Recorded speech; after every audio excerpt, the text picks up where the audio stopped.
Cast your mind back to the 3rd of April 2026. Two very good things happened that day. North Melbourne beat Carlton in the Good Friday Super Clash, and I received arguably the greatest text message you can get before a long-haul flight. My business class upgrade request had been accepted. That meant I'd be spending the next 14 hours crossing the Pacific in business class on board a Qantas A380 from Melbourne to Los Angeles. So, let's head to the airport.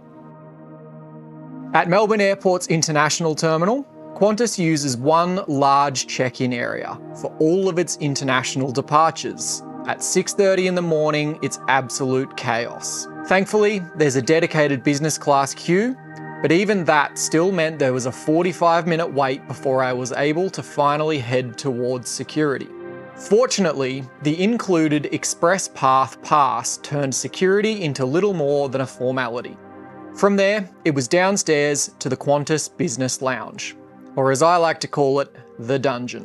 It's a pretty soulless space, and the food isn't much better than you'd find in a domestic Qantas club.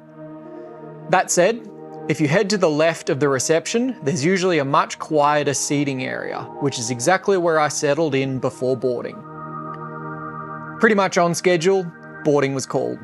Unfortunately, I completely ignored the signs, walked down the lower aero bridge, and found myself halfway through economy. Eventually, climbing the stairs, I made it to the front of the plane and into my seat 14A, located in the smaller forward business cabin. If you're booking business on the A380, I'd absolutely recommend choosing this smaller forward cabin if you can. It has just 5 rows instead of 13, making it noticeably quieter and much more private. For couples, the centre seats are all fairly similar thanks to the staggered layout. But if you're travelling alone, a window seat is definitely the way to go. Unfortunately, because my upgrade only cleared at the last minute, 14A was all that remained. It's one of the aisle side window seats, meaning you're slightly further from the window than the more desirable seats. It's still perfectly good, but if you have a choice, pick one that's tucked right up against the window for maximum privacy. Straight away, waiting at the seat were a pillow, blanket, mattress topper, amenities kit, and today's menu. Before departure, the crew offered sparkling wine or water before handing out the Qantas pyjamas.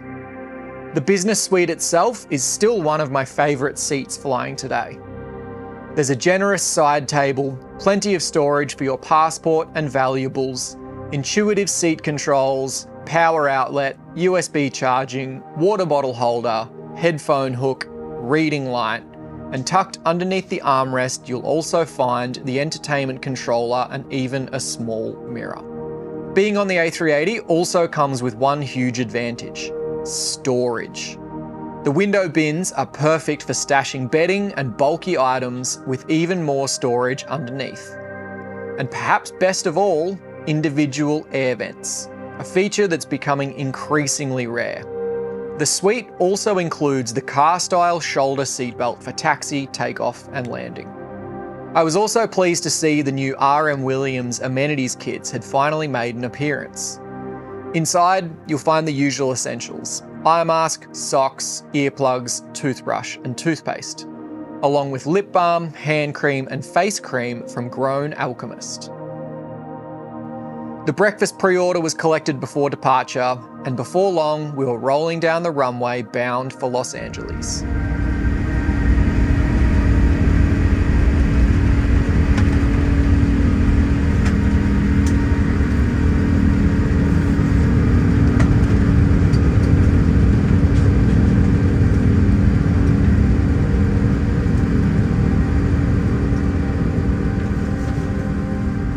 As has become tradition, the first stop after takeoff was to the bathroom to change into the Qantas pyjamas. Soon afterwards, drink and meal orders were taken. I started with the Qantas Gin Spritz, accompanied with a side of mixed nuts. Unfortunately, that was where the efficient service ended.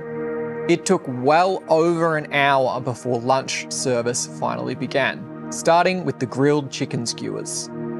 The wine list had improved slightly too, Instead of simply being offered red or white, like I was on my last flight, I was at least given the choice between a Shiraz and a Cab Sav. Baby steps. After polishing off the entree, I then spent another 45 minutes staring at an empty bread plate and a rather sad-looking salad before the main course arrived. A beef fillet that was unfortunately both dry and very overcooked. Thankfully, the plates disappeared much quicker this time, before dessert arrived in the form of a Pat and Sticks ice cream sandwich. With lunch out of the way, it was time to recline the seat, switch on the in-seat massage function, and settle into a TV show, utilising the slow but functional touchscreen. Later, the crew came around with chocolates and hot cross bun flavoured pralines, a nice Easter Saturday touch. Although, it did highlight one recurring theme from throughout the flight: empty glasses. Mine just sat there and sat there. Even an hour and a half later, they were exactly where they'd been left. Eventually, it was time to make the bed. The one-touch bed mode makes the process incredibly easy, and once the mattress topper's in place, it's still a genuinely comfortable place to sleep. I actually prefer the cloth upholstery over the leather seats found on some other aircraft. That said, the suspension lump in the middle of the seat is still noticeable. The armrest also creates a bit of a trade-off. Leave it up and you gain privacy, lower it and you gain shoulder room. The footwell is more generous than many competitors though, and overall it's still a very, very good bed. The real challenge isn't the seat though, it's the timing. A 9:35 a.m. departure from Melbourne and a 6 a.m. arrival into Los Angeles means that if you want a proper 8 hours of sleep, you're trying to fall asleep around 3 o'clock in the afternoon, Melbourne time. Even with a little pharmaceutical assistance, your body usually has other ideas. Overall, Qantas still sits behind many of its international competitors in almost every category. Now, I know the Australia to the USA market isn't exactly overflowing with incredible options.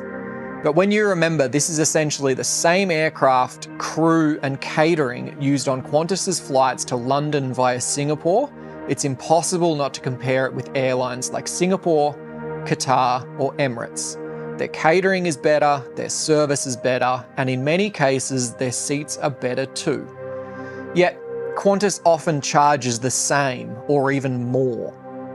If I were paying cash for a business class ticket, I'd struggle to justify choosing Qantas over anyone else. And breakfast really summed that up. Yes, it was exactly what I'd pre-ordered, but it was simply placed on the table without so much as a tablecloth. And when it's the same granola served in the Qantas Club, it hardly feels like a premium long-haul business experience. Am I glad my upgrade cleared? Absolutely. Will I keep flying Qantas on my 3 to 4 long-haul work trips every year? Probably. My status and upgrade statistics are kind of important since I'm only ever really booked flex economy. Will I keep putting in classic rewards upgrade requests? Without question. Because even an average business class experience is still infinitely better than spending 14 hours in economy. Speaking of upgrades, this one cost me just 64,800 Qantas points through a classic rewards upgrade request on top of my existing flex fare ticket. Until next time, I'll see you at the pointy end.